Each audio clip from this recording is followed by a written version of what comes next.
자, 그러면 이제 이번에는 GitHub이라고 하는 시스템에 대해서 소개를 해드릴 거예요.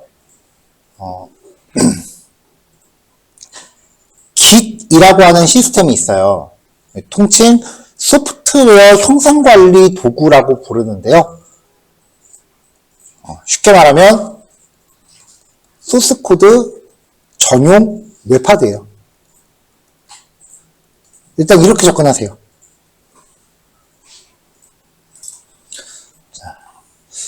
여기서 주목할 거는 이제 형상관리라고 하는 용어인데, 형상관리의 뜻이 뭐냐면요, 변경 이력을 관리해 주는 거예요.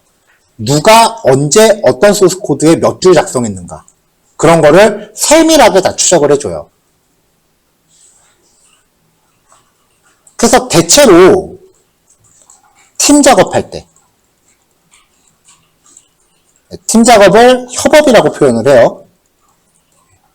협업할 때 이제 강력한 위력을 발휘를 해요. 근데 여러분들은 공부하는 동안 누구랑 같이 공부할 거 아니잖아요. 그냥 각자 혼자 공부하는 거죠. 혼자 쓸 때는 단순히 소스코드 웹하드 이외의 의미가 거의 없더라고요.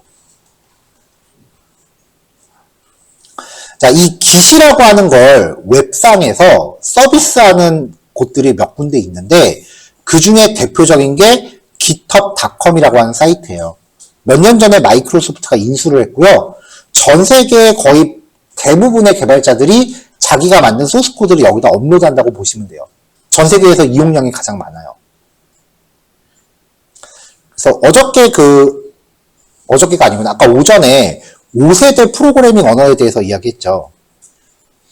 그래서 인공지능 원리가 가미된 거라고 했는데, 보통 이제 챗 GPT를 많이 쓰잖아요. 챗 GPT 같은 경우는 이제 용도가 일반 용도로도 쓰이기 때문에 그 일반인들한테 많이 알려져서 얘가 더 네임밸류가 큰 건데,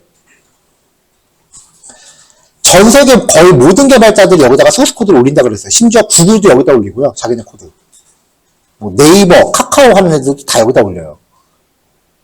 다만 그거를 공개할 거냐 비공개할 거냐의 차이만 좀 있어요. 마이크로소프트가 GitHub을 인수한 이후에 이 GitHub에 업로드된 소스 코드를 대상으로 머신러닝을 학습을 시켜요. 그러니까 전 세계 모든 개발자들이 올린 코드가 학습이 된 거죠. 그래서 나온 게 코파일럿이라고 하는 애예요.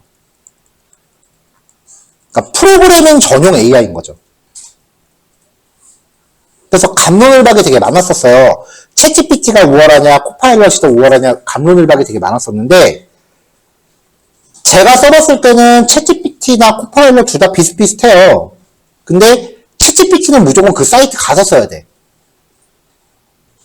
그러니까 내가 결과를 확인할 수가 없어요. 소스를 주는데 결과를 확인하려면 그걸 복사해갖고 어딘가 붙여놓은 다음에 따로 실행을 해봐야 돼요. 하지만 코파일럿은 비주얼 스튜디오 코드에 이식이 돼요.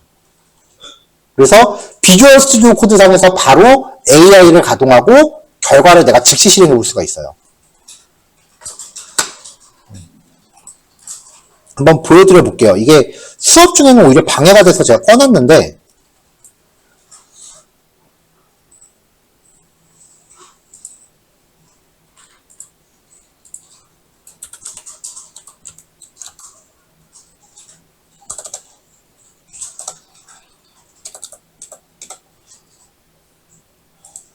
네, 얘거든요.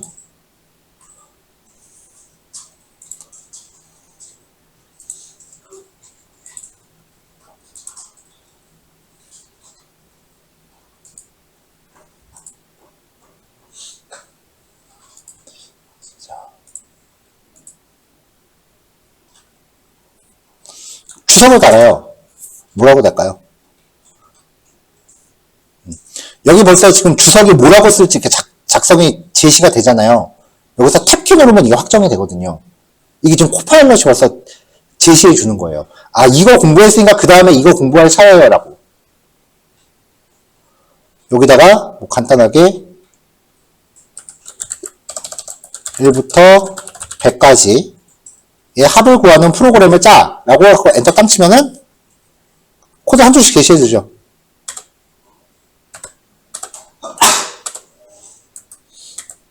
끝났어요. 이게 코파일럿이에요. 챗GPT는 솔직히 상대가 안 돼. 훨씬 편해요. 챗GPT 운영하면, 물론 챗GPT도 좋은 도구긴 한데, 글쎄요.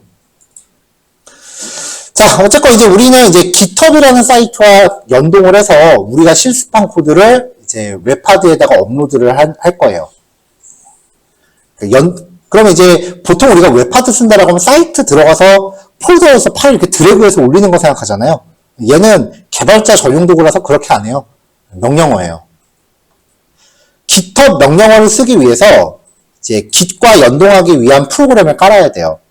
Git SCM이라고 하는 프로그램인데요. 윈도우는 이 사이트 들어가시면 여기에 다운로드 버튼 있어요. 이거 다운로드 받아서 그냥 넥스트 해서 까시면 돼요. 클릭하고 들어가면은 윈도우 32비트 버전, 64비트 버전 있죠? 자, 32비트랑 64비트를 구별하는 가장 쉬운 방법은요. C 드라이브 안에 들어가 봤을 때 프로그램 파일스와 프로그램 파일스 X86 두 개가 있으면 64비트예요. 32비트는 프로그램 파일스 X86이 없어요. 그냥 프로그램 파일스만 있어요. 근데 요즘 컴퓨터는 무조건 64비트라고 보시면 돼요.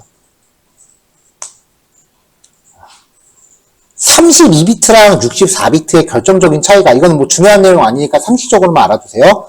보통 자기 컴퓨터에 메모리 끼잖아요. 뭐 흔히 램이라고 부르는 거. 요즘 컴퓨터는 램 뭐 16기가 정도가 보통이죠.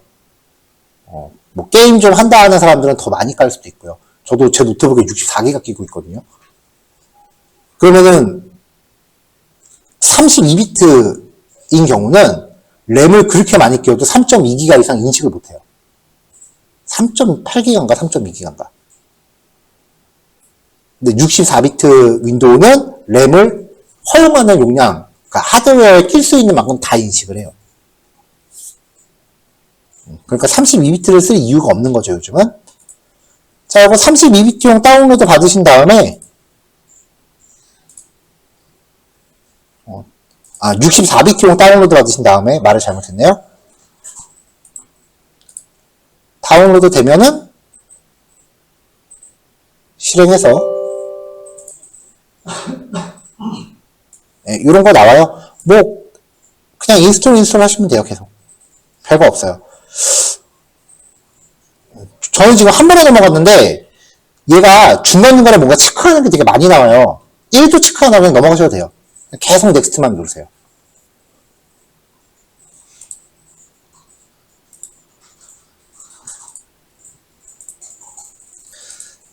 자, 조금만 더 얘기하고 설치하실 시간 좀 텀 좀 둘게요. 맥 같은 경우는 이렇게 사이트 방문해서 다운로드 하는 게 아니고요. 터미널에서 엑스코드 셀렉트 백 한 칸 띄고 빼기 두 개 인스톨 이라고 하면은 이제 개발자 도구라고 하는 게 깔려요. 어제 제가 그 맥 자료 따로 배포했었는데 요거는 이제 필요하신 분들 각자 보십시오라고 말씀드린 것 중에 1번 과정 커맨드 라인 툴스라는 거, 요게 만약에 설치가 돼 있다면 이 안에 기시 포함이 돼 있어요. 자, 설치가 끝나고 나면 명령 프롬프트를 가동을 해서 설정을 좀 해줘야 돼요. 여기 나와 있는 대로 따라치시면 돼요. 그 git config라는 말이 설정이라는 뜻이고요. 글로벌 전역 설정이에요. 내 컴퓨터에 전역으로 들어가는 거. 사용자 이름하고 이메일이에요. 아무거나 입력하셔도 돼요. GitHub에 가입되어 있는 정보랑 달라도 돼요. 그래서 설치가 되면은 git config 글로벌 유저.name 오타 안 나게 조심하세요. config 글로벌 유저.email은 이렇게 입력하시면 됩니다. 특별히 문제가 없으면 아무것도 안 나와요. 자, 잠깐 시간 드릴 테니까 여기까지 하시면 되고요. 한 10분 정도 기다리면 되겠죠? 설마 이거 타이핑할 때 이거 똑같이 치실 분 안 계시죠? 여기는 각자 좀 응용력을 발휘해 주세요. 자, 10분 해봅시다. 자, 절차가 조금 복잡해요. GitHub하고 이제 정상적으로 연동을 하기 위해서는요, 이제, 마치 우리가 뱅킹할 때 인증서 만드는 것처럼 인증서라는 파일을 생성을 해야 돼요. 그래서 명령 프롬프트를 통해서 아래 명령어를 수행을 해야 되고요. 여기 구문 설명할 때 보면은 앞에 달러가 표시되어 있는 경우 있거든요. 이거 달러는 직접 입력하시는 거 아니에요? 이게 달러라는 의미가 뭐냐면은 윈도우는 명령 프롬프트를 실행하면 여기에 이렇게 내가 어느 폴더에 위치했는지 나오고 여기 입력할 수 있는 데가 깜빡깜빡하죠. 자, 근데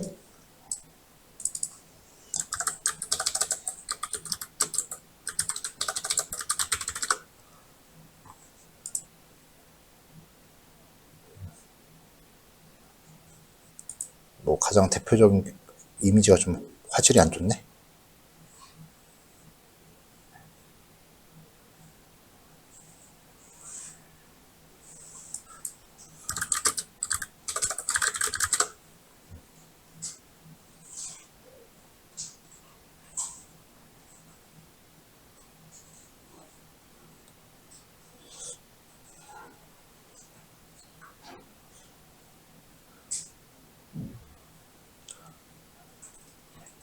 이게 마음에 드는 이미지가 없다. 자, 근데 이제 맥 같은 경우는요, 이렇게 내가 어디 위치했는지 나오고 뒤에 여기에 달러가 표시되거나 퍼센트가 표시되거나 둘 중에 하나예요. 그래서 이 경우의 수, 그러니까 폴더 위치가 나오고 괄호가 나오거나 달러가 나오거나 퍼센트가 나오거나 셋 중에 하나라고요. 이 중에 그냥 달러를 대표로 잡은 거예요. 그래서 그 코드 구문 설명할 때 대부분 이거는 프로그래밍 쪽에서 이야기하는 공통된 약속이라고 보시면 되는데 앞에 달러가 나오면 이 뒤에 있는 거는 명령 프롬프트에서 실행하세요 라는 암묵적인 룰이에요. 그러니까 실습하실 때 달러까지 입력하실 필요는 없어요. 자, 명령 프롬프트를 실행하신 다음에 SSH 키젠 한 칸 띄고 -T 한 칸 띄고 ED25519 똑같이 치셔야 돼요. 이게 암호화 방식이에요. 암호화 방식 이름이고요. 마이너스 대문자 C예요. 소문자 아닙니다. 그 다음에 뒤에 본인 메일 주소. 이 메일 주소는 아까 앞에서 적었던 거랑 일치하면 돼요. 이 명령어는 컴퓨터마다 최초 1회만 하시면 돼요. 만약에 집에 있는 컴퓨터에서도 하고 싶다라고 하면 집에 가서 이 작업을 또 하셔야겠죠. 자, 요거를 이제 수행하고 나면 한번 보여드릴게요, 지금. 이게 명령어 입력이 끝이 아니거든요. SSH keygen -t ed2519 빼기 대문자 C 메일 주소. 자, 그러면 이제 키가 저장될 위치에 대해서 입력을 해라 라고 나오는데 여기 제시되는 이 경로가 내가 특별히 입력하지 않으면 저장될 기본 경로예요. 보시다시피 사용자 홈 폴더 안에 저장이 돼요. 이것 때문에 또 이제 우리가 윈도우의 홈 폴더를 따로 만든 이유가 있는 거예요. 이거를 다른 사람들하고 같이 썼으면 여러분들 인증서를 딴 사람들한테 그냥 퍼세요 하고 퍼주는 꼴이 되니까. 여기 그냥 엔터 치면 여기 생겨요. 엔터. 비밀번호 입력하라는 거예요. 여기서 비밀번호 설정해도 되긴 하는데 그러면 뭐 하나 할 때마다 비밀번호 넣어줘야 돼요. 좀 불편해요. 어차피 지금 이 파일을 나만 접근할 수 있게끔 해놨잖아요. 그래서 그냥 엔터. 비밀번호 확인하래요. 그냥 또 엔터.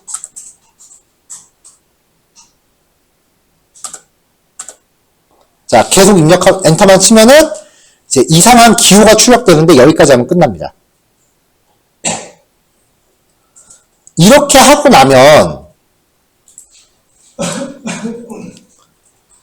사용자 홈 폴더 안에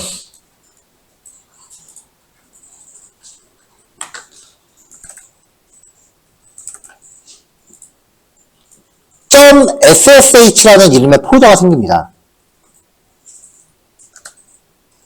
이 안에 들어가면은 idd2519, idd2519.pub 두 개의 파일이 생겨요. 하나는 확장자가 없고요. 하나는 뭐 마이크로소프트 퍼블리시 파일이라고는 아니에요. 실제로는 다른 파일이에요.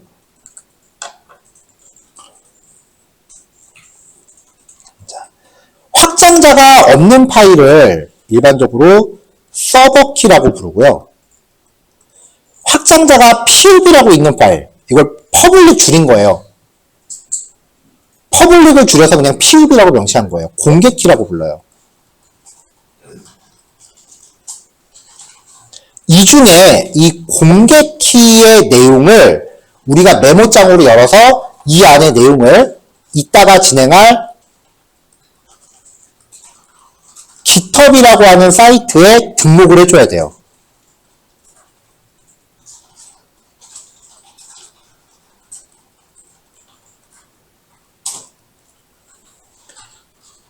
그러면 우리가 이제 Git과 관련된 명령어를 입력할 때마다 내 컴퓨터에 저장되어 있는 서버키와 GitHub에 등록되어 있는 공개키를 얘가 비교를 해요. 그래서 이게 한 쌍이다라는 게 인증이 되면 로그인 한 걸로 간주를 해요.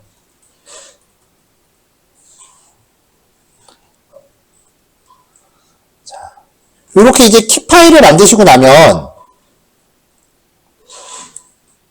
자, 여기까지만 체크하고 또 실습 시간 할게요.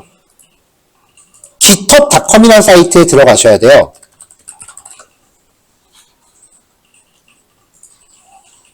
저는 이미 로그인이 되어 있는 상태인데 네.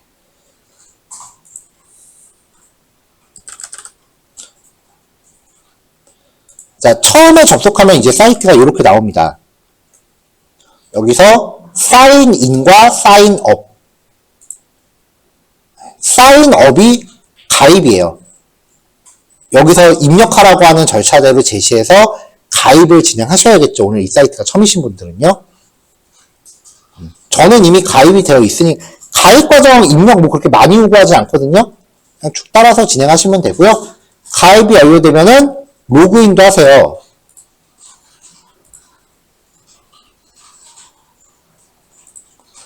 저는 2단계 인증을 해놨더니 자꾸 문자 메시지까지 인증하라고 하네요. 이거 꺼버려야겠다.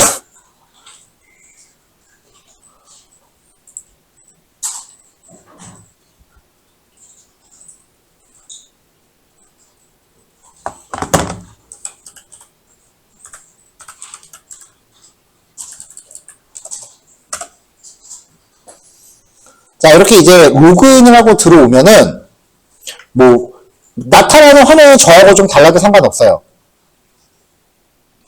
맨 오른쪽 상단에 있는 아이콘을 누르시면 여기 사용자 세팅 정보가 나오고요. 여기서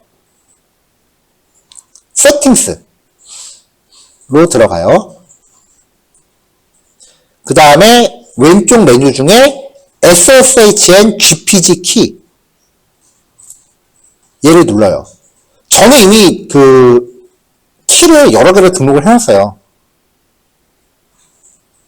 여기에서 new SSH 키라는 걸 입력하고 타이틀은 아무거나 적으세요. 그리고 키 타입은 기본값 그대로 두시고요. 인증키. 여기 키라고 하는 내용에다가 메모장을 실행한 다음에 아까 생성된 공개키 있죠. 얘를 메모장에 갖다 놓으면 내용이 뜰 거 아니에요. 이걸 싹 다 복사해서 붙여놓고 저장. 여기 이렇게 등록이 되죠. 이렇게 등록을 하는 거예요. 그럼 이제 이 PUB는 지워도 되는데 뭐 굳이 지울 필요 없을 것 같고요. 이제 확장자가 없는 서버키와 여기 등록되어 있는 내용이 한 쌍이다라는 게 매칭이 되면은 이제 인증이 되는 거예요.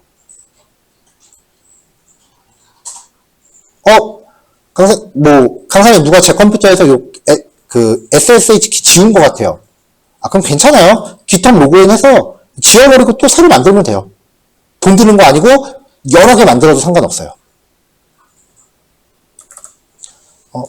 6개월 동안 수업을 열심히 들었어. 학원 컴퓨터에 이거 인증서 잘 썼어. 근데 종강하고 이거 지우는 거 깜빡하고 그냥 집에 갔네요? 그럼 누군가 여러분 컴퓨터를 만약에 쓴다면 우연히 사용자 계정 비밀번호까지 알아냈다면 이 인증서를 통해서 내 GitHub에 들어올 수 있는 거예요. 내가 6개월 동안 공부한 소스코드 다 열람할 수 있어요. 괜찮아요. GitHub 사이트 들어와서 여기서 이거 지워버리면 컴퓨터에 있는 서버키는 무용지물이 돼요. 두 개가 싹이 맞아야 되니까. 그러니까 어느 한쪽만 지워버리면 되고요. 여러 번 지웠다 새로 등록한다고 돈 내는 거 아니고요. 뭐 100개를 만들건 1개만 만들었건 상관없고요. 예를 들어서 제가 지난주까지는 300일 강의실에서 강의를 했어요. 지금 이거 저도 지금 봤어요. 강의실 이거 지금 그대로 남겨 있거든요.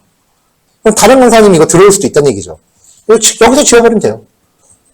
그럼 301호 강의실에 있는 키 파일은 무용지물이 돼요. 이렇게 지우면 되죠.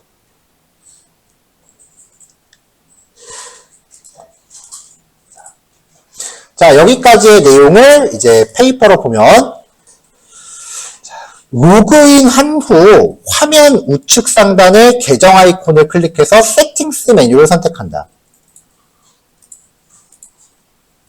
화면 우측 상단의 아이콘을 클릭해서 세팅스 메뉴를 선택한다.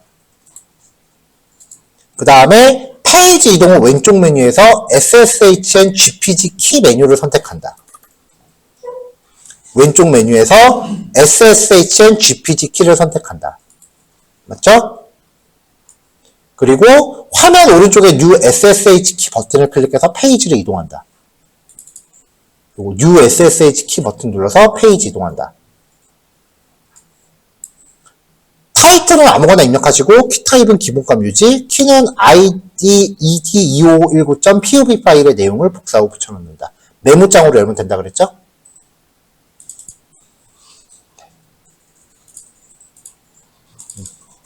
그래서 여기 이렇게 집어 넣으시면 되겠죠. 자, 여기까지 진행하시면 돼요. 이번 교시는 요거까지만 할게요. 자, 그럼 이제 다음으로 넘어갈게요. 내 컴퓨터가 이제 GitHub에 인증을 하기 위한 준비가 끝났어요. 그러면은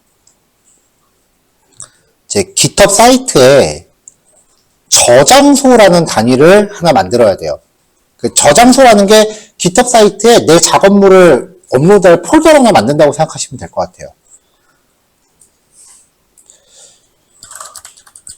자, GitHub 사이트에 로그인을 합니다. 로그인을 하면은 생성 주소는 github.com/u라고 직접 접속해도 되는데요. 여기 보시면 오른쪽에 플러스 버튼이 있어요. 요거 누르셔서 New Repository 요거 클릭하셔도 됩니다. 자, 그럼 이제 뭔가 입력하는 항목들이 쭉 나오거든요.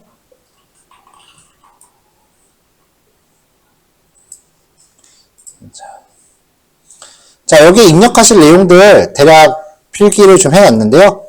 Repository Name, 저장소 이름이에요. 영문하고 숫자를 입력하시면 되는데, 지금 우리가 하려는 게 뭐냐면,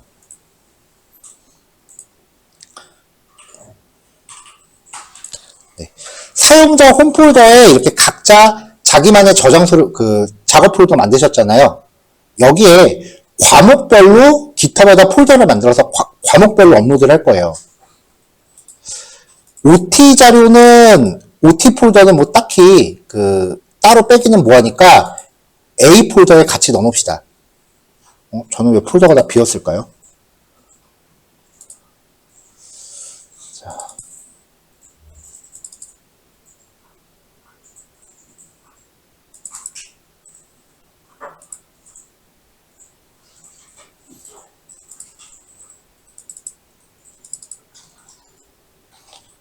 제가 외장하드에 넣어놨죠, 참.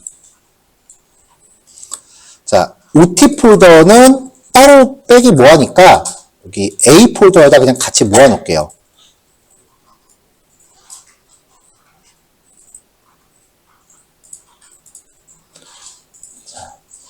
OT는 지워버리고, 그래서 A 컴퓨터 사이언스랑 B 파이썬. B 파이썬 안에는 아까 여러분들이 작업하신 첫 번째 소스 파일이 들어있으면 돼요. 이 상태로요.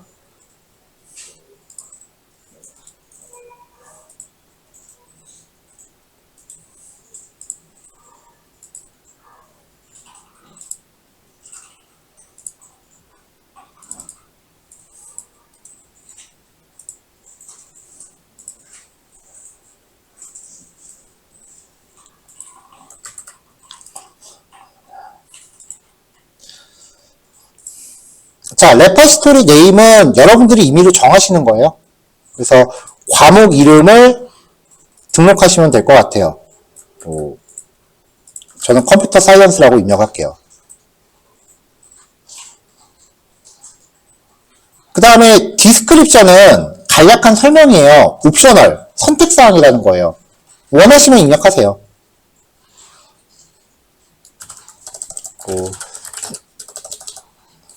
컴퓨터 사이언스 기초 내용, 이런 식으로 이제 설명을 적으시면 되고요.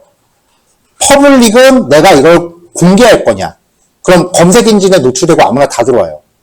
그리고 프라이빗은 나만 볼 거냐.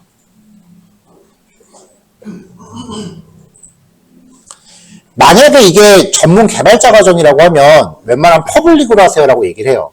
왜냐면은 공부한 것 자체가 공부한 과정 자체가 그 사람의 포트폴리오가 될 거거든요. 근데 데이터 분석 과정 같은 경우는 포트폴리오 유형이 제가 어저께 PPT 한번 보여드렸었죠. 그런 식으로 어떤 연구 보고서가 돼요. 내가 분석한 과정과 분석 결과에 대한 보고서가 포트폴리오이기 때문에 굳이 내가 작성한 소스코드 다 오픈할 필요 없어요. 프라이빗 하셔도 돼요. 그러니까 포트폴리오를 보낼 때 개발자면은 자기 GitHub 주소를 보내는데 여러분들은 완성된 PPT 그 이메일로 보내야 돼요. 그리고 말 나온 김에 여러분들도 중간 포트폴리오 하면 그거 중간중간에 발표하거든요. 아마 매번 이제 세미 프로젝트 총 4번 한다 그랬잖아요. 4번마다 아마 발표 다 할 것 같아요. 그리고 그 발표 과정도 이제 녹화도 할 거고요. 여러분들의 모습이 녹화되는 건 아니고 그냥 제가 녹화하는 거죠. 컴퓨터 화면만 녹화할 거예요. 목소리랑. 아무튼 나 발표 못하는데 연습하세요. 취업 준비하시면서 만약에 서류 접수가 통과되면은 포트폴리오 면접 볼 때 발표시킬 겁니다. 발표시키고 질의응답 다 받습니다.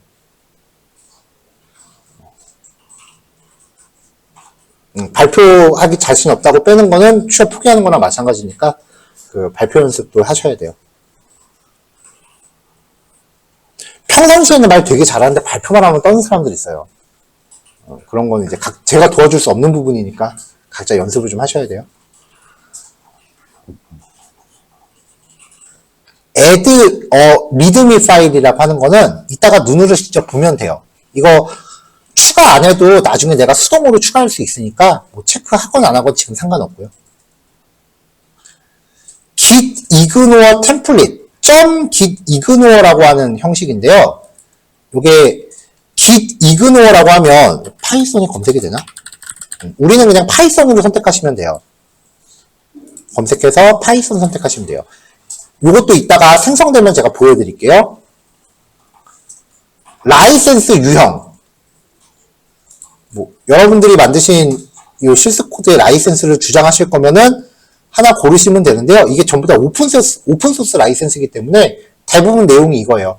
비영리, 그 다음에 변경 금지, 그런 내용이에요. 저는 한 번도 선택 안 해봤어요. 자, 지금 얘기한 거 여기 설명되어 있고요. 퍼블릭, 프라이빗 중에 선택. 그거까지 빼고 나머지 그냥 무시하셔도 되는 내용이에요. 이렇게 해서 크리에이트 레퍼지토리 버튼을 누릅니다.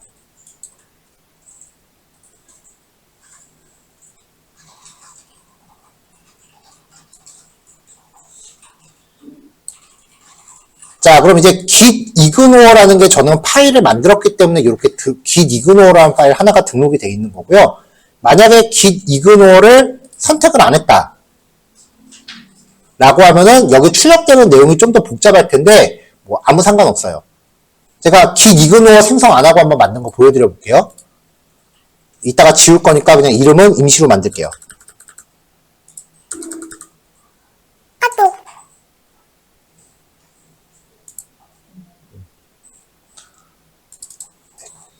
아무 파일도 생성을 안 하면 처음에 이런 식으로 좀 복잡하게 떠요. 근데 뭐 어차피 이거 둘 다 차이가 없는 거니까 이렇게 뜨건 아니면 아까처럼 뭔가 파일 목록이 뜨건 구별 안 하셔도 됩니다. 자, 임시로 만든 거니까 이거 지워볼게요. 지금 여러분들이 만든 거 굳이 안 지워도 되니까 그냥 눈으로만 보세요. 삭제할 때는 여기 요 저장소에 대한 세팅스 여기로 들어가시면 돼요.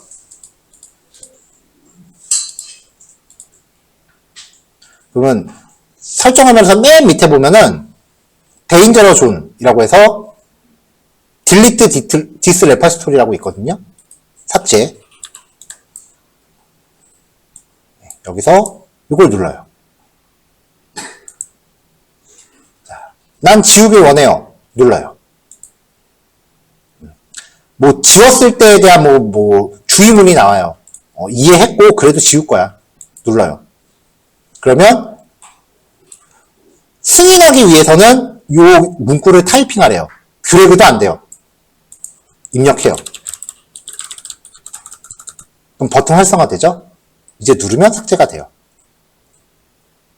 그냥 이렇게 지우시면 돼요. 자, 다시 만든 저장소 들어갈게요.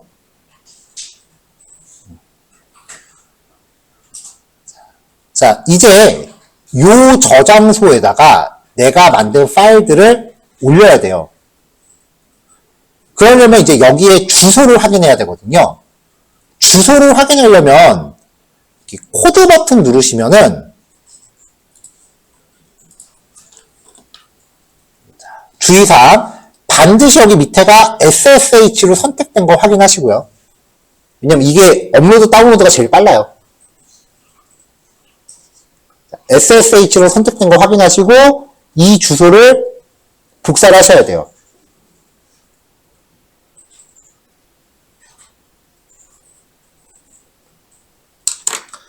근데 조금만 이제 기억력을 좀 발휘를 하면은 이거 주소 형식이 패턴이 있기 때문에 쉬워요. 주소 형식이요. git@github.com 사용자 아이디. 사용자 아이디라 하는 거는 내 GitHub 사이트 여기 왼쪽 상단에 오픈이 되어 있고요.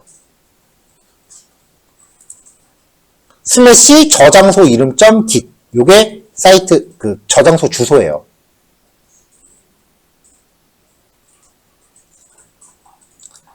자, 이제 소스를 업로드를 할 겁니다. 자, 첫 번째 컴퓨터 사이언스 과목에서 할 거죠. 이 과목에서 이 폴더에서 명령 프롬프트를 열어요.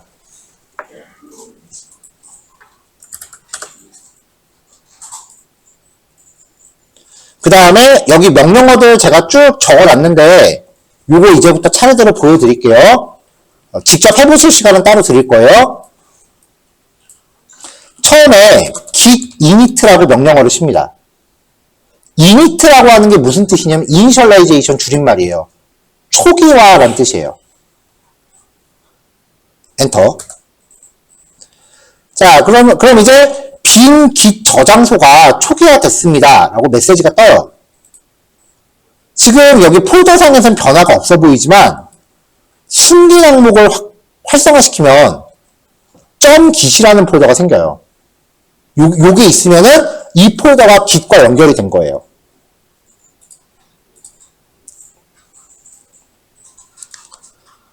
자, 그 다음에 이 저장소의 이름을 정해줘요. 그 이름을 보통 브런치라고 합니다.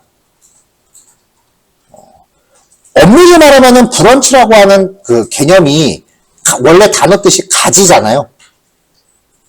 그래서 약간 뉘앙스가 좀 다르긴 해요. 제가 지금 저장소 이름이라고 얘기한 거랑. 근데 여러 명이 협업할 때는 이 브런치라고 하는 게 중요한 개념인데 혼자 쓸 때는 별로 그렇게 중요한 개념이 아니에요. 또한 브런치에 대해서까지 지금 얘기하면은 우리가 공부해야 될 범위가 되게 커지니까 일단은 브런치 개념 없이 나 혼자 쓰는 용도로만 적응을 좀 하고요. 나중에 여러분들이 프로젝트는 첫 번째, 두 번째를 제외하고는 세네 번째는 팀 단위로 할 거예요. 그래서 팀 단위 프로젝트를 하게 되면은 그때 브런치라는 개념을 그때 또 언급을 할게요. 어쨌건 이 저장소의 이름을 정해줍니다. 대표 저장소 이름은 메인으로 통일되어 있습니다. 브런치 M 메인.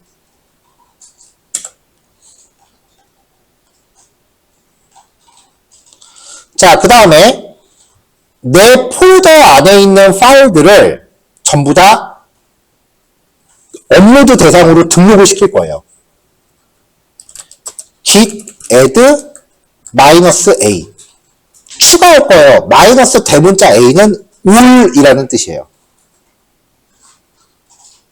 그러면 뭐가 쭉 하고 올라가요. 좀 시간이 좀 걸리죠? 얘가 지금 파일들을 등록하고 있다는 뜻이에요. 자, 이렇게 파일이 등록이 되면은 얘를 업로드 대기 상태로 전환을 해요. 이게 파일 등록이고요. 이거를 업로드 대기 상태로 바꿔줘야 돼요. 이 업로드 대기 상태를 커밋이라고 해요.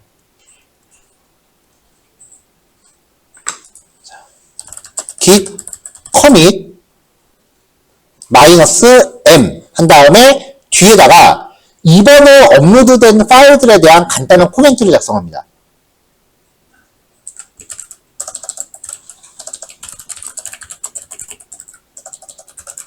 뭐 이런 식으로 간단한 코멘트를 작성을 합니다. 네. 뭐가 이렇게 쭈르륵 등록이 되죠? 자, 그러고 나서 내 컴퓨터랑 지금 GitHub에 아까 저장소 만들었잖아요. 그 저장소를 연결을 해줘야 돼요. 연결을 어떻게 하느냐? 한글이네요. git remote add origin. 오리진이라고 하는 건 보통 원본이라는 뜻이잖아요. 원본으로 GitHub 저장소 주소를 등록을 해줍니다. git-github.com 사용자 이름 / 저장소 이름 .git. 자, 이제 모든 준비가 끝났어요. 이제 마지막으로 업로드만 합니다. git push 빼기 2개 force 한 칸 띄고 빼기 2개 set upstream 오리진에다가 오리진이 저장소 주소예요. 그리고 아까 내 컴퓨터에 있는 거 이름을 메인이라고 정했죠. 오리진에다가 메인을 강제로 밀어 넣어라. 그런 뜻이에요. 엔터.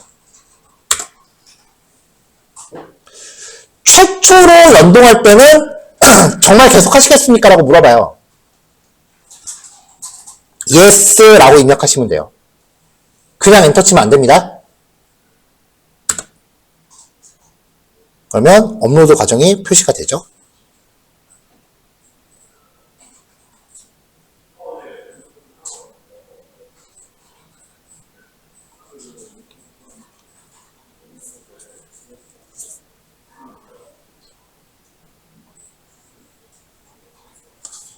자, 이제 GitHub 사이트를 다시 보면은요. 아까 제가 git ignore 거 만들어도 그만 안 만들어도 그만이라 그랬잖아요. 최초로 등록하면 여기에 내가 뭘 만들어 놨건 내 컴퓨터에 있는 파일들이 다 갖다 덮어 씌워버려요. 새로 고침할게요. 자, 올라왔죠? git ignore 없어졌잖아요. 어차피 없어질 거니까 만들어도 그만 안 만들어도 그만이라고 얘기한 거고요. 아까 제가 코멘트 작성한 거 등록이 되죠. 등록할 때마다 내가 공부한 주제가 이렇게 간단하게 표시가 되고요. 이렇게 하면은 첫 번째 등록이 완료가 됩니다. 자, 요 과정이 여기선 이렇게 명령어들이 쭈루룩 적혀 있어요. 요거 진행하시면 되고요. 그 다음에 실제로 여러분들이 겪게 되는 차이점이 있다면 최초로 연동할 때는 정말 계속 하시겠습니까? 라고 물어보는 거. 이거는 한 번 yes라고 입력해 놓으면 이 컴퓨터에서는 두 번 다시 안 떠요. 요것만 유념하시고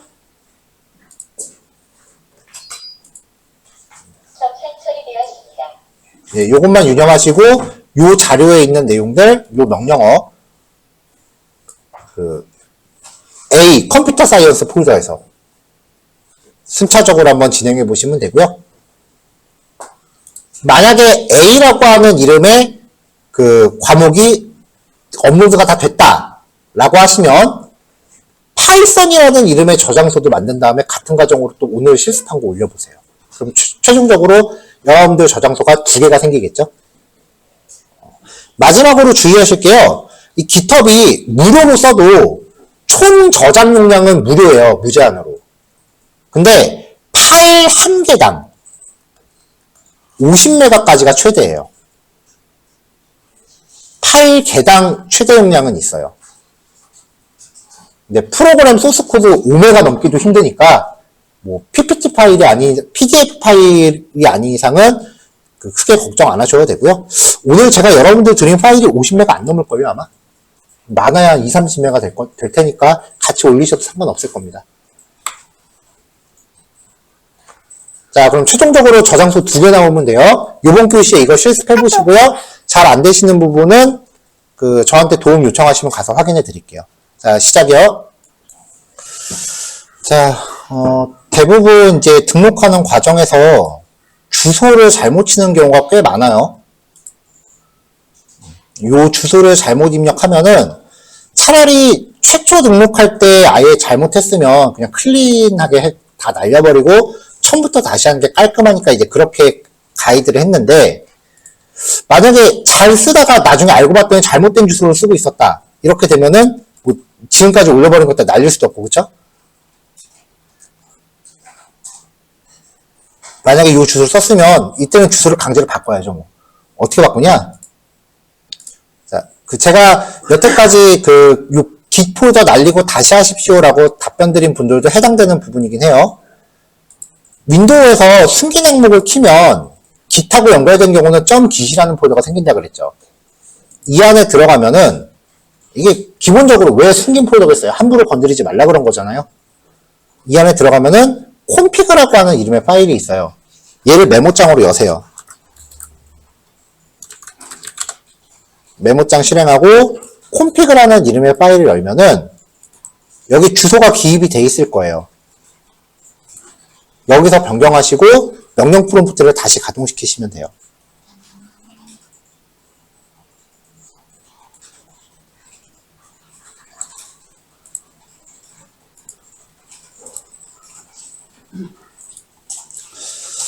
자, 컴퓨터 사이언스라고 저장소를 하나 만들었고, 저는 파이썬을 아직 만들기 전이에요. 그래서 파이썬이라고 만들고요. 그 다음에 나머지는 체크 안 할게요. 생성을 했어요. 자, 아무 파일도 안 올리면 이제 이런 식으로 뜬다 그랬죠? 그리고 여기에 이렇게 주소가 노출이 돼요. 자, 그 다음에 이제 오늘 파이썬 실습한 폴더, 그 폴더도 올려야죠. 뭐 떠 있는 게 많네요.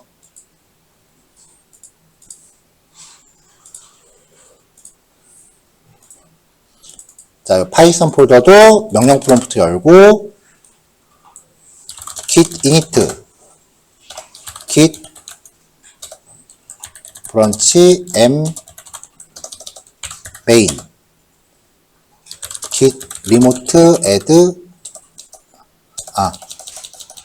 git add all, git commit -m. 그 다음에 여기 코멘트는 여러분들이 그때그때 상황에 맞게 정해서 적으시면 돼요. 저는 helloworld라고 적겠습니다. git remote add origin 복사한 주소, git push false set up stream origin main. 다 올라갔어요.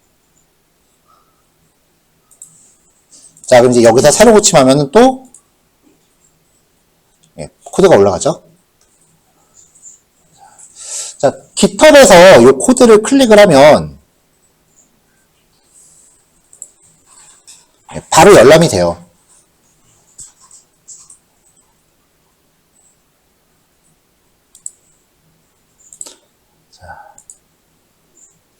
자, 깃허브에 저장소 두 개가 다 올라가셨나요?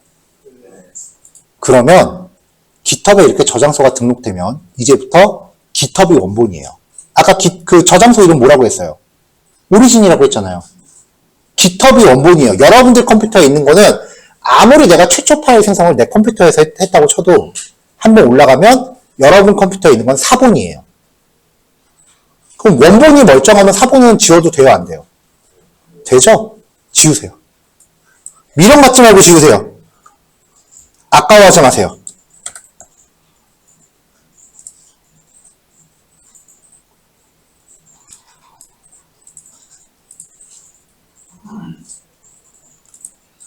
네, 진짜 싹 지웠어요.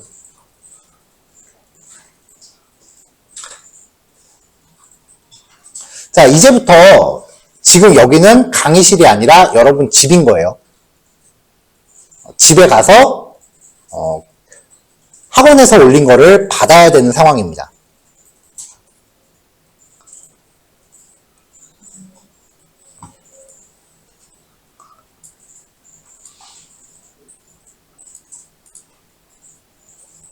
지우셨나요?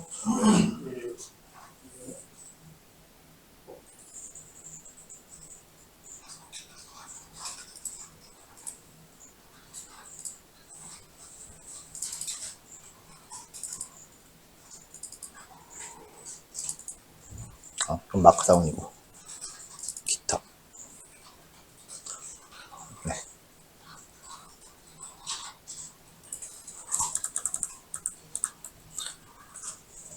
자, 다른 컴퓨터에서 깃허브에 등록된 작업, 즉 저장소를 가져오는 거예요. 이거를 복제한다라고 해요. 클론한다라고 표현을 해요. 작업 파일 소스가 위치할 폴더에서 명령 프롬프트를 여세요. 그러니까 지금 각자 개인 작업 폴더 여기서 cmd 여세요. 근데 이쯤 되면은 굳이 작업 폴더 하나 안 잡고 하고, 자, 그냥 제 이 사용자 홈 디렉토리에서 해도 상관없기는 해요. 아무 데서나 해도 돼요. 자, 이제 이쯤 되면 이제 작업 폴더라는 개념이 의미가 없어요. 아무 데서나 명령 프롬프트 열고 git clone 한 다음에 저장소 주소 엔터. 그러면 깔끔하게 복제됩니다.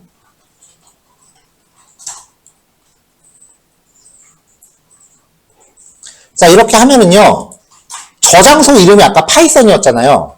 그러면 저장소 이름으로 폴더가 생기고요. 저장소 이름으로 폴더가 생기고요. 그 안에 들어가 보면은 깃허브 사이트에 있는 내용이 그대로 내려와요. 오늘 집에 가셔서 이렇게 하시면 되겠죠.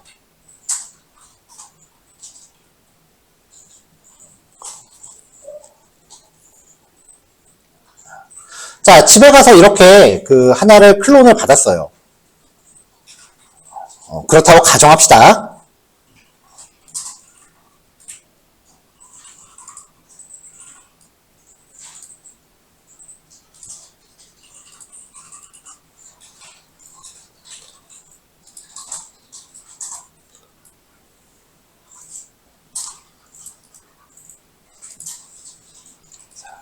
자, 근데 이놈의 강사가 깃허브에 올렸더니 학원에서도 지우라고 해서 지웠어. 학원에도 지금 없잖아요. 그러면 학원에서도 하나 클론을 또 받아야죠. 자, 지금 왼쪽에 있는 이 폴더를 집이라고 가정했고요. 제 홈 디렉토리를 집 컴퓨터라고 가정을 했고요. 그 다음에 제 외장하드, 외장하드 안에 산대특 데이터 분석이라고 폴더 만들었는데,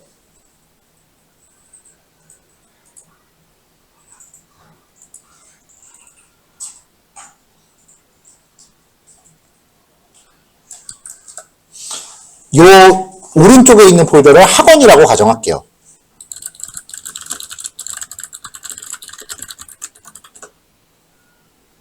자, 여기서도 CMD 켜요. 자, 오른쪽에 있는 게 이제 학원이에요.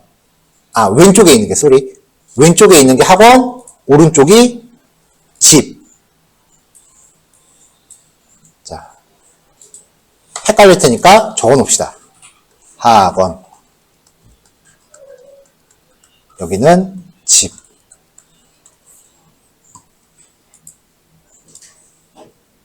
자, 이래 놓고 하자고요. 자, 학원에서도 지우라고 해서 지웠으니까 클론 또 받아야죠. 저장소 주소. 엔터.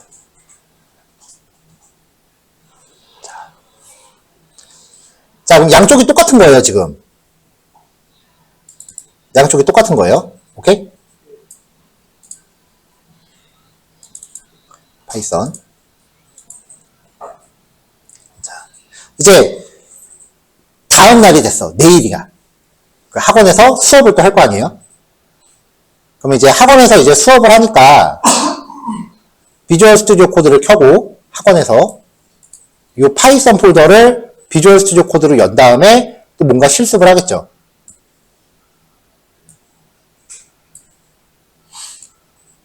일단은 뭐 어저께 작성한 소스를 조금 수정을 하세요. 이제부터는 다 가정이에요. 그래서 여기다가 코드 넣고 뭐 A는 100, B는 200, 프린트 A 더하기 B 이렇게 하나를 더 코딩을 해서 실행을 했어요. 그럼 코드가 변경이 된 거죠. 자, 수정된 파일 하나랑 그 다음에 소스 파일을 또 하나 추가하세요. 주피터 노트북 추가해서 일단 저장부터 04 언더바 이것은 테스트. 여기서 뭔가 테스트 코드를 또 넣습니다.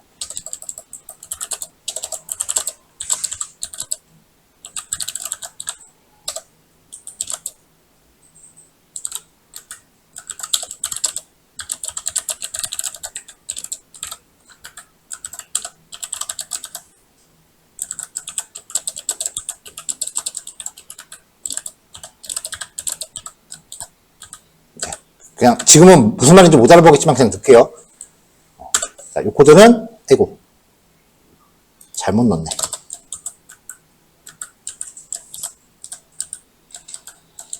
자, 이 코드는 9구단 2단부터 9단까지 출력하는 코드예요.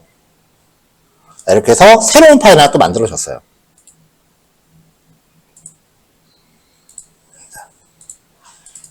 자, 여기 이제 변경된 소스 파일과 새로 추가된 소스 파일이 있죠. 그럼 이거를 매번 통째로 다운로드 하는 게 아니고요. 자, 이렇게 한번 깃에 깃과 연결이 되어 있는 폴더에서는 명령 프롬프트 열고요. 최초 올릴 때랑은 명령어가 조금 간소해져요. 일단 git add all 모든 변경사항을 등록하라는 뜻이에요. 그럼 변경이 안 된 거는 가만히 놔두고 새로 추가되거나 수정되거나 삭제된 내용만 들어가요.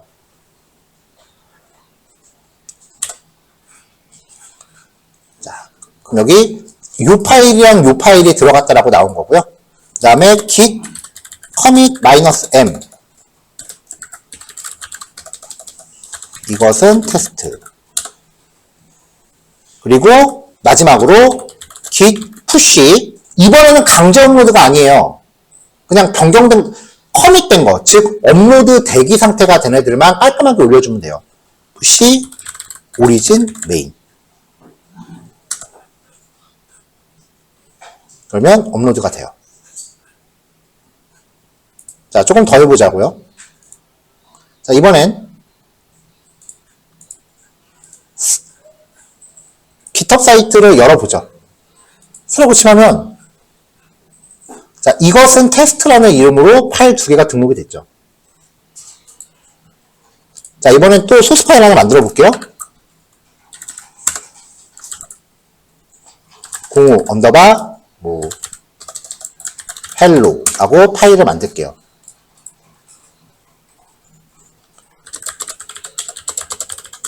자, 이렇게 그냥 만들었다고 치고요. 자, 3번, 4번은 변경이 안 됐죠? 5번만 새로 추가한 거예요. 그럼 또 해요. 방향키를 위아래로 움직이면 내가 입력했던 명령어들이 나옵니다. 껐다 키면 다 리셋되고요. 명령 프롬프트 껐다 키면은 내가 입력했던 명령어들 다 리셋돼요. add, commit, 이것도 테스트.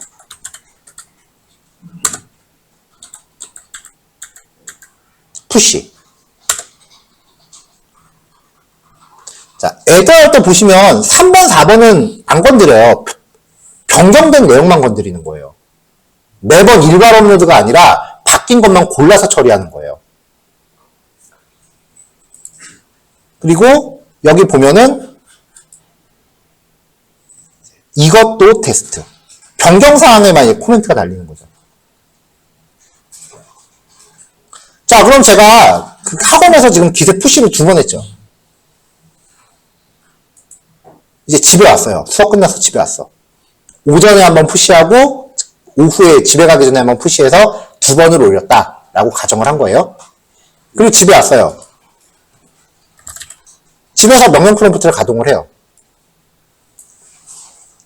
그럼 오리진에 있는 거, 오리진이 GitHub 사이트였죠. 그리고 메인이라고 하는 거는 각 컴퓨터마다 각각 독립적이에요. 이쪽도 메인이고 이쪽도 메인이에요. 그러니까 오리진에 있는 거를 메인으로 땡겨와야 돼. 올릴 때 푸시라고 했잖아요. 미니까. 그럼 땡기는 건 뭐겠어요? 그렇죠. 그러면 변경사항만 골라서 땡겨옵니다. 자, 3개의 파일이 변경됐다라고 뜨죠. 그러면 사르르 다운로드 되죠. 집에서 내가 뭔가 복습을 했다. 그럼 add, commit, push 하고 나서 pull.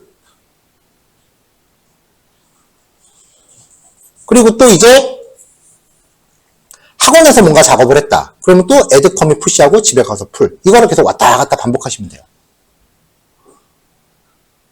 자, 기본적으로 이제 이렇게 쓰는 겁니다.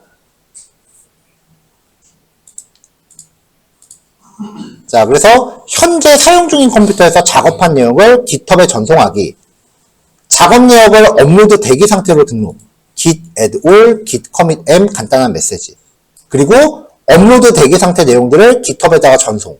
이렇게. 자, 대부분 요 3개 명령어를 그냥 한 세트로 써요. 근데 add하고 commit은 한 세트예요. 요거를 여러 번 해서 대기 상태로 등록한 거랑 5세트 정도 만든 다음에 이 5세트를 한꺼번에 푸시해도 돼요.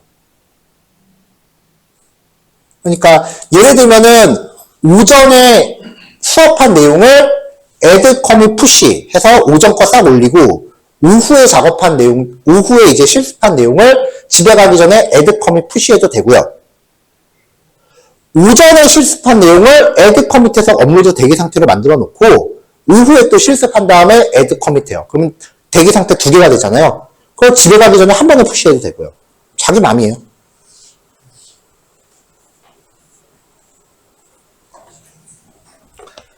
어차피 풀 땡기면은 밀린 거 한꺼번에 받아와요. 내가 푸시를 10번 했어. 학원에서. 집에 가서 풀 하면 그 10번을 다 받아와요. 한 번에. 이게 익숙해지면은 어제 제가 외장하드 갖고 다니시라고 말했죠? 이제 외장하드도 필요 없어집니다. 맨몸으로 딸랑딸랑 와도 됩니다. 그리고 제가 장담하건대 최소한 4개월 정도는 고사양 컴퓨터 필요하지 않아요. 4개월, 5개월 정도 될 때까지는 고사양 안 필요해요. 마지막에 그 텍스트 마이닝 들어가기 전까지는 안 필요해요. 그럼 그동안은 노트북 안 꺼도 돼요. 빈몸으로 다녀도 돼요. 저 맨날 가방에 들고 다니는 거 도시락이지 장비 없어요.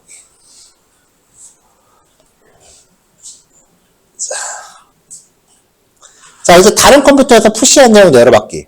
풀. 땡기면 되죠. 자, 근데 이제 페이지상으로는 전달하기 애매한 상황이 좀 있어요. 이제부터 그 상황에 대해서 시연을 보여드릴 거예요. 이거는 여러분들이 앞으로 몇 번 만날 상황이니까 굳이 이걸 재현하려고 하지 마세요, 지금은. 자, 마찬가지로 이쪽이 학원, 오른쪽은 집이에요. 학원에서 수업한 거 그 2번에 걸쳐서 기술사 푸시했고 집에서 풀 다 받아온 상태죠.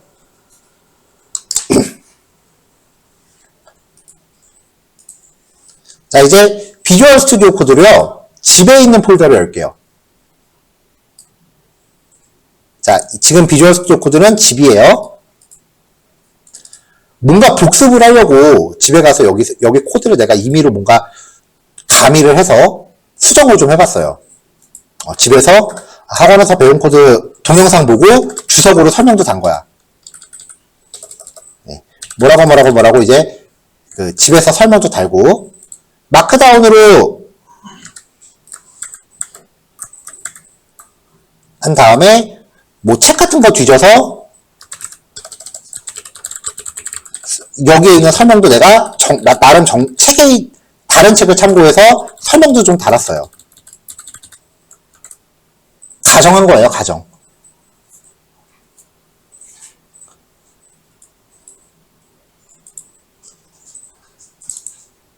이렇게. 제가 집에서 자주 그러는데 이제 뭔가 하다가 컴퓨터 앞에서 그냥 꼬꾸라져갖고 나중에 눈 뜨면 침대더라고요. 어쨌건 작업하다가 잠들어갖고 미처 못 올렸어. 아침에 늦잠 잤어. 큰일 났다. 그냥 바로 하고 났어요. 이유는 내가 어저께 열심히 공부한 내용이 기세 업로드가 안 됐다는 거죠. 자, 다음날 학원을 왔어요. 학원 수업 폴더를 또 열어야죠. 자, 그럼 학원에 있는 파일은 안 바뀌었을 거 아니에요. 풀 받아도 소용없을 거 아니에요. 어제 안 올렸으니까. 이 상태에서 풀 받으면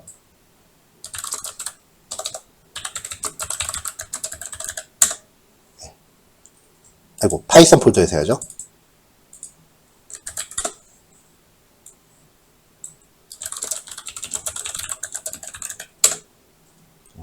받으면 받을 거 없다고 떠요. 모든 상태가 다 최신이라고 떠요.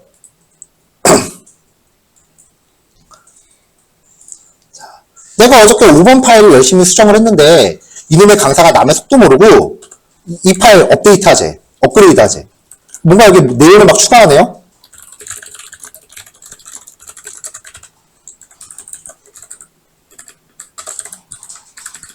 막 학원에서 열심히 추가를 해요. 남의 속도 모르고. 이제 고민이 되는 거야. 이거를 푸시를 할까 말까 이제 고민이 되는 거야.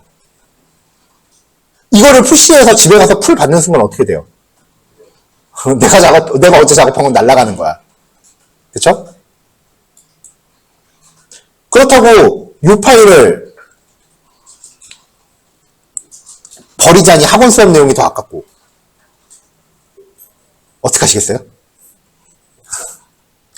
그쵸? 일단은 굉장히 하드코어로 얘기하면은 이 파일만 따로 내가 이메일로 보내건 아니면 USB에 복사하건 얘만 따로 집에 가져가서 집에서 덮어놓고 집에서 푸시하는 게 아마 지금 생각할 수 있는 방법일 거예요.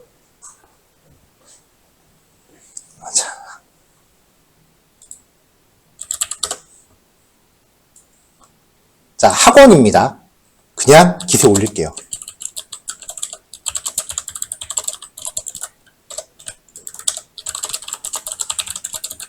올렸어요. 자, 이제 집에 왔어. 덜덜덜덜.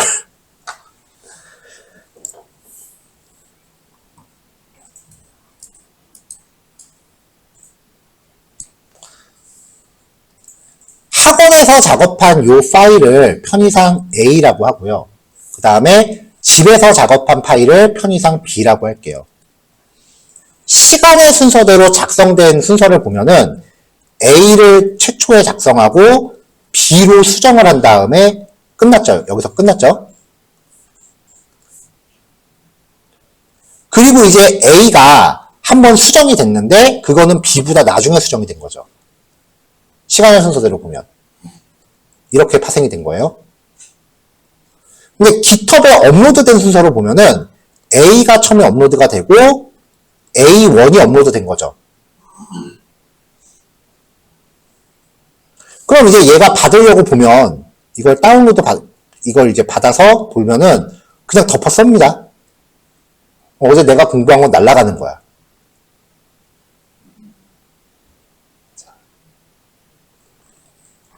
자, 지금 Git이 판단했을 때 시간의 흐름으로 봤을 때 A1보다 이전에 작성된 B라고 하는 파일이 지금 컴퓨터에 존재하는 거예요.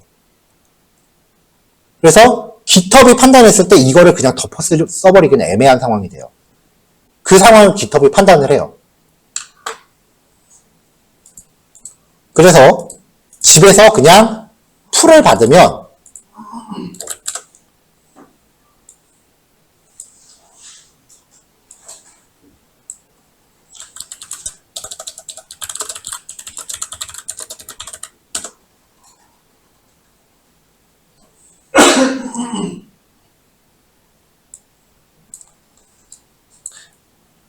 일단 에러.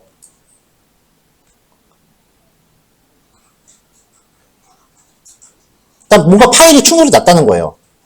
그리고 만약에 그 상황이 Git이 판단했을 때 지가 스스로 해결할 수 있는 상황이면 양쪽의 변경사항을 병합해서 덮었습니다.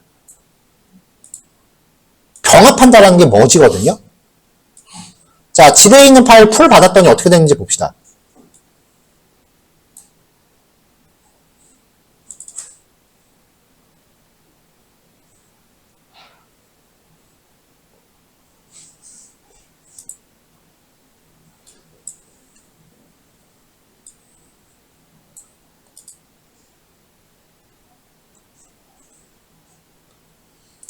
일단 집에 있는 파일이 어제 커밋이 안 된 상황이죠. 그렇죠? 그러니까 GitHub에 올라가 있는 것보다 커밋이 안 된 게 먼저 있으면 당신 컴퓨터의 변경사항을 일단 커밋을 하세요라고 얘기를 해요. 당신 컴퓨터에 있는 사항을 일단 먼저 커밋을 하세요라고 안내를 해요. 뭔가 에러 나는 것 같으면 일단 그 풀 먼저 땡겨와서 에러 나면 add commit push를 먼저 해야 돼요. 자, git add a. 그래서 집에 있는 파일은 현재 아직 내가 어저께 작업한 게 살아있는 상태예요. 학원 거는 이렇게 학원에서 열심히 내용 추가 이렇게 적혀 있는 거고요. 지금 집에는 이 상태고요. 그래서 내가 어저께 작업한 게 Git에 업로드가 안 됐기 때문에 내 컴퓨터에서 Git에 있는 거 내려받기를 거부하는 거예요, 지금. 어저께 작업한 것부터 어떻게 하라는 거지. 그래서 add commit push를 합니다.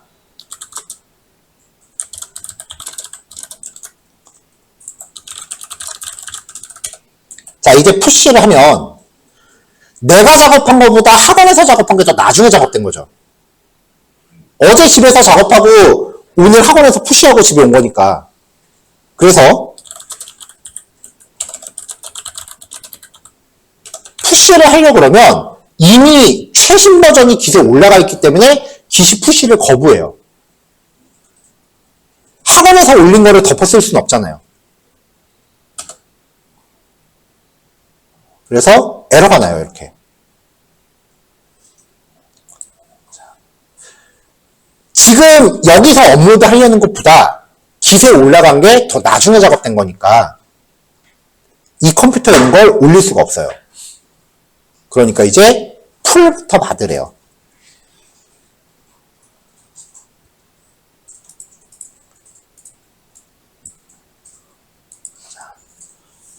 그러니까 이거는 어제 작업한 거고 이거는 오늘 작업한 거니까 그 얘가 Git에 올라갔다고요.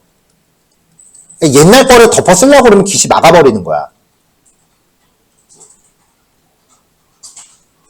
그러니까 깃에 있는 거를 풀 받으라고 아까 힌트가 나왔죠. 풀 받으라고 힌트가 나왔어요. 이제 눈물을 머금고 이걸 내려받을 차례예요. 풀을 받아봅시다.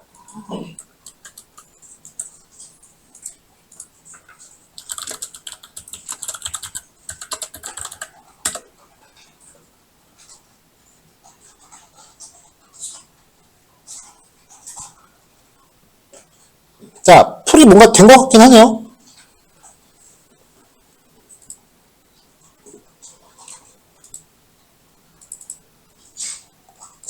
자, 그러면 지금 얘를 딱 열어보면은 파일을 열 수 없음이라고 뜨잖아요. 그쵸?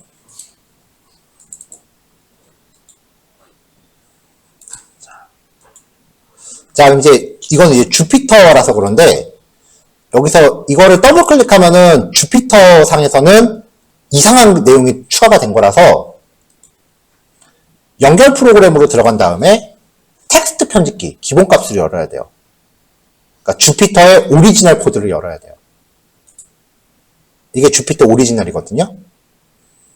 여기 밑에 쭉 보시면 이런 게 들어가요. 헤드. 내 컴퓨터에, 현재 내 컴퓨터에 있는 거, 그 다음에 요 밑에는 학원에서 추가한 내용. 양쪽에 이렇게 내용이 중첩이 된다라고 해서 깃에서 이런 걸 추가를 해줘요. 이걸 보고 여기를 내가 직접 수작업으로 정리정돈을 해야 돼요. 자, 헤드라고 되어 있는 게 현재 변경사항인 거고 내 컴퓨터에 있는 변경사항인 거고 수신 변경사항은 깃허브에서 내려받은 거예요. 현재 변경사항 수락을 클릭하면은 내 컴퓨터에 있는 게 채택이 되고 얘가 날아가요. 학원께. 수신 변경사항을 수락하면은 학원에서 작업한 게 채택되고 내가 집에서 작업한 게 날아가요. 두 변경사항 모두 수락이라고 하면은 양쪽을 다 살려요. 이거 클릭하면 이렇게 정리정돈 되는 거죠. 요게 집에서 한 거, 이게 학원에서 한 거. 그러니까 무조건 덮어 쓰는 게 아니라 이런 부분들은 좀 내용이 충돌이 나니까 정리정돈을 하세요라고 안내를 해주는 거예요. 자, 이렇게 하고 이제 저장을 합니다. 다시 열어볼게요. 그럼 이제 깔끔하게 다 머지가 됐죠. 그럼 이제 다시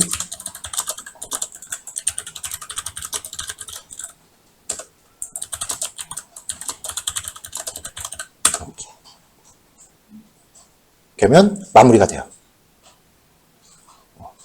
그러니까 형상관리라고 하는 게 이런 거예요. 변경사항을 추적해서 혹시라도 이전 작업 내역이랑 최신 작업 내용 간에 뭐 덮어쓰는 상황이 생기면 그걸 감지해서 사용자한테 알려주는 게 목적이에요. 이게 제일 큰 목적이에요. 이게 지금 나 혼자 작업했기 때문에 옛날 작업한 거, 최근에 작업한 거지 두 명이 동시에 한다고 해보세요. 여기 있는 분하고 저하고 같이 팀 작업을 하는데 내가 한 3일 밤 작업해서 올린 거 이분이 덮어 썼다고 생각을 해봐. 그때는 조언이 아니라 원수예요. 싸우자야. 이런 상황을 방지해 주는 거예요. 이게 깃허브라는 시스템의 진짜 목적인 건데 혼자 쓰면서 그런 상황이 사실 많이 발생하지 않잖아요. 그래서 혼자 쓸 때는 그냥 웹하드를 생각하세요 라고 얘기를 한 겁니다. 그럼 혼자만 쓸 때 할 수 있는 방법이 또 있어요. 자, 뭐 아까 같은 상황이 또 있었다고 칩시다. 아까 같은 학원에서 집에서 올리는 거 깜빡하고 학원 갔는데 학원에서 푸시를 또 해버린 거야. 그럼 그런 상황이 또 생겼다라고 하면은 혼자 작업할 때 할 수 있는 가장 좋은 방법. 일단 나 혼자 작업한 거니까 요게 문제라는 거 알고 있을 거 아니에요. 그러면은 얘만 따로 복사를 해요. 날라가면 아까운 파일만 따로 복사를 해요.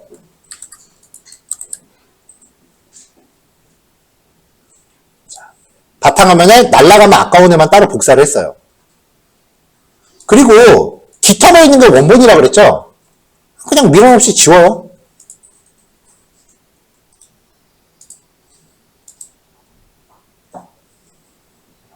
비주얼 스튜디오 코드 닫아야지. 민원 없이 지워요. 클론을 새로 받아요. 깃에 있는 게 원본이에요.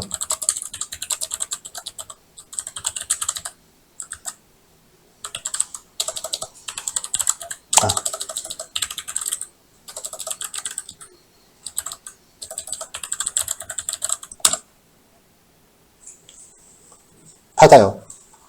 그럼 깃허브에 있는 걸 새로 받아왔을 거 아니에요. 그쵸? 그리고 나서 아까 복사해놓은 파일을 덮어 쓰던지 아니면은 이 파일의 이름을 다른 걸로 바꿔서 파일 이름 바꿔서 중복 안 되게 이렇게 넣은 다음에 비주얼 스튜디오 코드 열어서 내가 직접 확인을 비교를 해보던지 이런 식으로 해도 됩니다. 이건 일종의 수작업인 셈이 수작업으로 하는 셈인데 사실 혼자 작업할 땐 저는 이렇게 되게 많이 하거든요. 이러시면 됩니다. 이거 말고 이제 여기에서 브런치라는 개념을 도입한다거나 뭐 기타 등등은 팀 작업할 때나 유효한 거니까 일단 지금 여기까지 되어 있는 내용에서 각자 적응하는 시간을 좀 가져야 돼요. 자, 마지막으로 깃허브에 들어가 보시면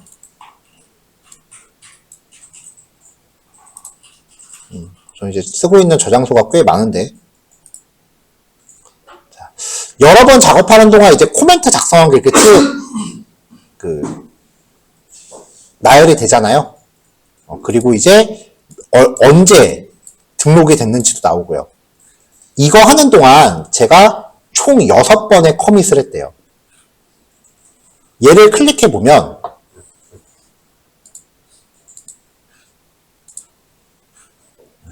그동안 내가 작성한 코멘트들이 쭉 나오고요.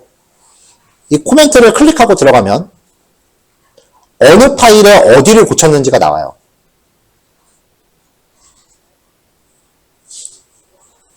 집에서 작업. 요만큼 수정했다. 주피터 원본 코드가 나오는 거죠. 이런 식으로. 근데 코드까지 일일이 볼 건 없고 코멘트만 봤을 때 내가 공부한 히스토리를 쭉 정리한다면 딱히 뭐 개인적으로 학습일지 적을 필요 없겠죠. 그래서 코멘트 같은 거 이런 식으로 날림으로 작업하시면 안 돼요. 사실 이게 혼자 작업하면 지키기가 굉장히 힘들어요. 그래서 제가 개인 작업한 거 한번 보면은 커밋 내용 보면은 난리도 아니에요. 그냥 점점 내 이름 적어놓고 뭐 작업했는지 몰라.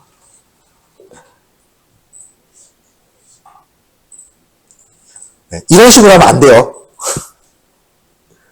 이렇게 그냥 덧글을 이런 식으로 날림으로 적어놓으면 이거 클릭하고 들어가도 내가 뭔 작업했지 계속 봐야 돼요.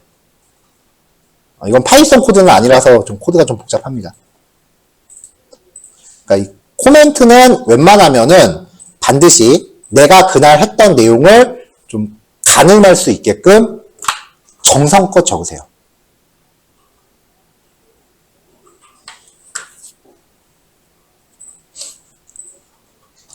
자, 이렇게 하는 동안 이제 깃허브에 여러분들이 가입을 했죠.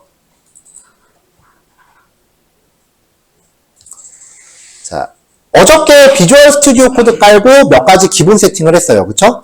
그리고 어떤 분들은 집으로 돌아가서 집에서 똑같이 세팅을 해놓으셨을 거예요. 그리고 오늘 학원에서 비주얼 스튜디오 코드에 파이썬이라고 하는 익스텐션을 또 깔았죠. 그럼 집에 가서 그거 또 깔아야 되죠. 그럼 맨날 이거 왔다 갔다 하면서 두 번 작업하려면 좀 골치 아파요. 그쵸?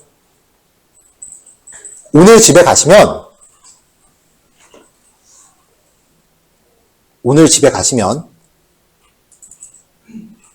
사용자 폴더에서 .vs 코드를 미련 없이 지우세요. 오늘 집에 가시면 비주얼 스튜디오 코드에서 세팅한 내용과 다운로드 받은 익스텐션이 모두 여기 저장된다 그랬어요. 이 폴더를 지우면 비주얼 스튜디오 코드가 완전 새거가 된다 그랬죠. 집에 가서 지우세요. 꼭 지우세요. 대신에 지금부터 우리가 할 걸 학원에서 하고 가셔야 돼요.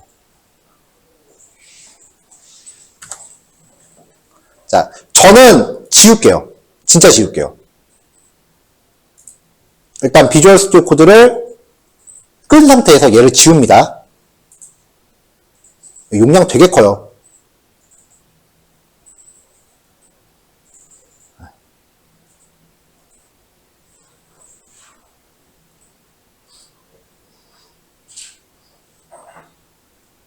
휴지통에 보내는 것보다 Shift 딜리트, 휴지통 안 거치는 게 삭제 속도가 좀 더 빨라요.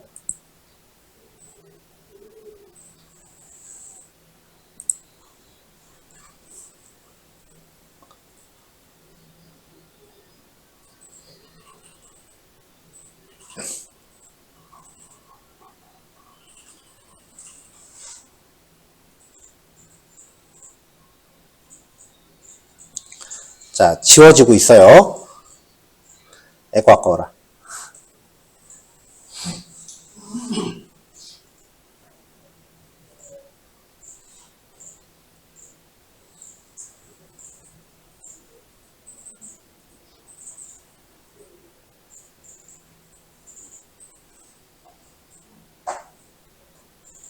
지금, 여러분들 지금 지우시면 안 돼요.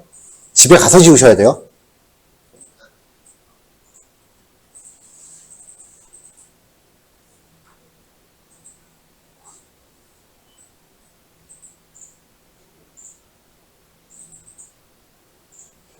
자, 지웠습니다.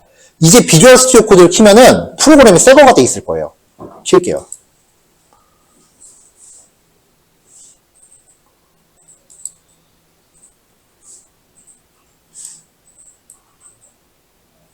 여기 익스텐션 깔았던 거 다 없어졌죠. 인스톨드가 0으로 나왔잖아요. 그쵸? 완전 새거가 됐어요. 아까 분명히 파이썬 깔았는데 설치 안 된 걸로 뜨죠. 인스톨 버튼 뜨죠. 그리고 영문판이잖아요. 세팅도 다 날라갔다는 거예요. 자, 비주얼 스튜디오 코드 설정 버튼 위에 보면 계정 버튼이 있어요. 이걸 누르시면은 로그아웃 한 상태에서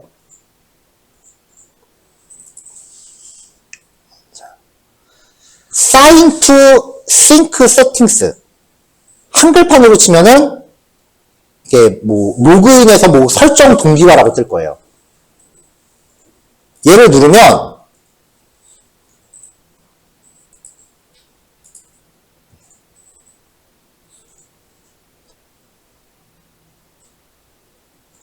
자, 저는 지금 로그인을 한번 해놨어갖고 이게 그냥 바로 로그인이 한 번에 되는데 처음에 얘를 누르시면은 여기 위에서 마이크로소프트로 갈지 깃허브로 갈지 선택하는 게 떠요. 지금 여러분들 눌러보셔도 돼요. Settings Sync is on 이라고 뜨는데 한글판인 경우는 뭐 설정 동기화라는 단어가 들어가 있을 거예요.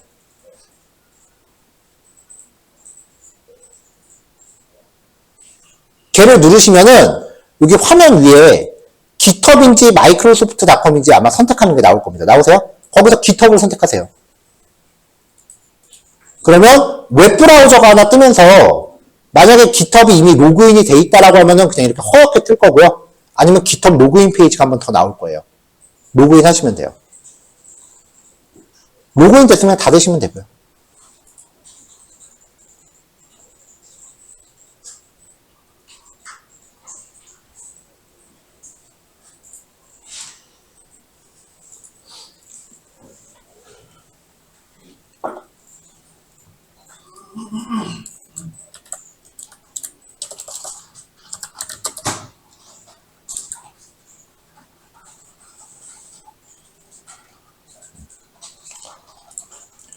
원래 이게 이 메뉴만 선택하고 나면 그 자동으로 동작을 하는 건데 지금 무슨 이유에서인지 지금 제 컴퓨터에서 자동으로 동작을 안 해서 강제로 실행을 시킬게요.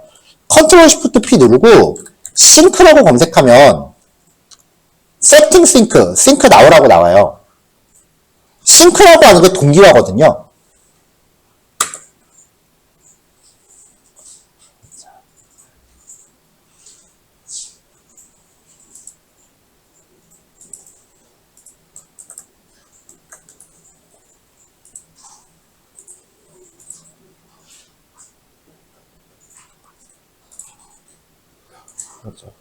어, 뭔가 엉켰나?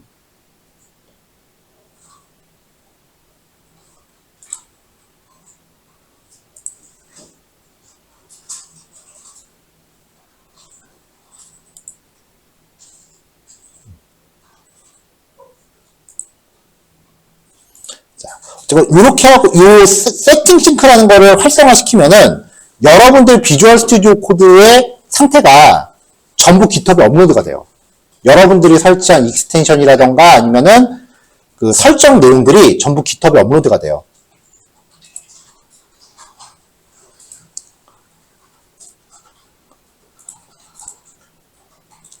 이제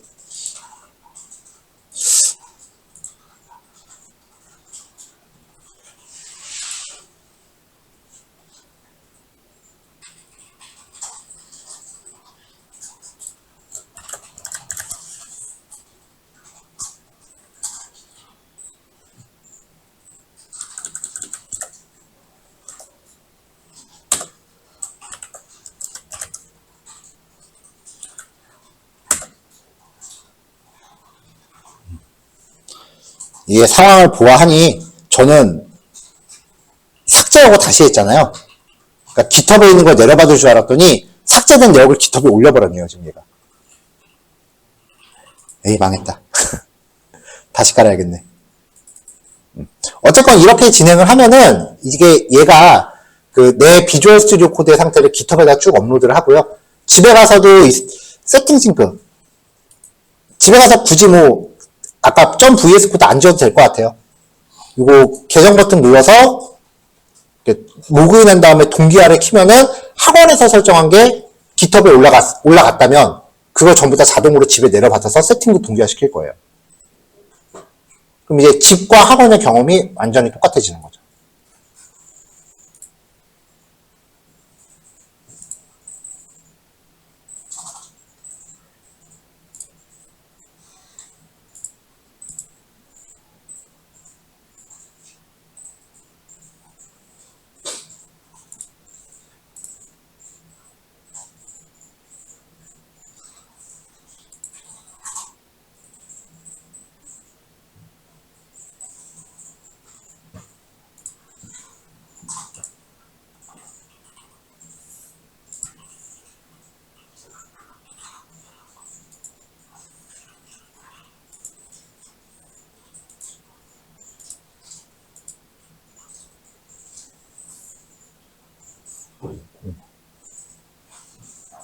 네, 지금 저는 아까 꼬여갖고 삭제된 거를 깃허브로 덮어버렸네요. 진짜로. 왜냐면은 제가 비주얼 스튜디오 코드를 이제 포터블 버전으로 USB에 또 따로 하나 다 박아갖고 다니거든요. 혹시 해서 켜봤더니 이만큼 깔려있는데 순서대로 하나씩 지워지네. 아이, 다시 다 깔려면 좀 귀찮은데. 어쨌건 지금 보여드린 과정을 통해서 이제 양쪽의 세팅이 동기화가 됩니다. 네, 그렇게 진행하시면 돼요. 그럼 보여드린 김에 이렇게 보여드려 볼게요. 자, 지금 왼쪽 게 제가 학원 컴퓨터에 정식으로 설치한 비주얼 스튜디오 코드고요. 그리고 요게 이제 제 외장하드 관리 프로그램인데 여기서 실행을 하면 얘는 지금 제가 외장하드에 따로 담아갖고 다니는 비주얼 스튜디오 코드예요. 그러니까 이 왼쪽을 학원이라고 치고 오른쪽을 집이라고 할게요. 자, 세팅 싱크 양쪽에 키고요. 자, 양쪽에 켜 있고요. 자, 학원에서 코리안 검색해서 한국어.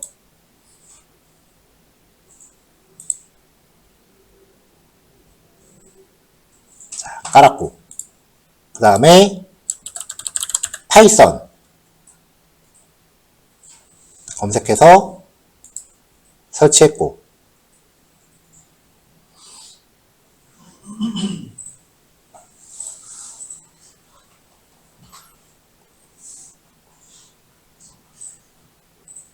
자, 깔았죠? 자, 그럼 이제 집에서 이제 비주얼 스튜디오 코드를 켰다고 가정을 할게요. 그러면 여기 익스텐션에 시계 버튼 나왔죠? 지가 스스로 이렇게 깔잖아요, 지금. 인스톨링, 설치 중. 자, 설치가 됐으니까 재시작하라고 나오죠? 자, 설치가 됐고. 테마도 깔아볼까요?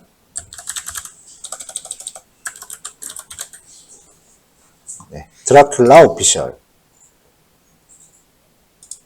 테마 깔고, 그 다음에 아이콘이라고 검색해서 어제 설치했었던 그 머티리얼 아이콘 깔고 설정해서 글자 크기 지금 23인데 글자 크기 16으로 바꿔볼게요. 자, 이제 집에 거 껐다 키면 집에 가서 또 비주얼 스토어 코드 가동하면 지금 손 안 건드리고 있어요? 그러면 지 혼자 동기화하고 세팅도 맞춰요. 근데 이게 그 온라인에 있는 걸 다운로드 받는 거니까 당연히 다운로드 받는데 시간이 좀 걸릴 거 아니에요. 그 다운로드가 끝나기 전에 내가 뭔가 세팅을 맞췄다. 그럼 아까 제 꼴 나는 거예요. 그러면 조금 이제 불편하겠지만 다시 세팅해야죠. 제 경험상 이제 제가 좀 침침해서 그런지 한 서너 달에 한 번씩 세팅을 날려버릴 때가 있더라고요. 그때는 뭐 귀찮지만 다시 하는 거죠. 그래도 이게 매일매일 학원에서 세팅한 거 집에 가서 따라 하느라고 버벅버벅 하는 것보다는 차라리 나아요.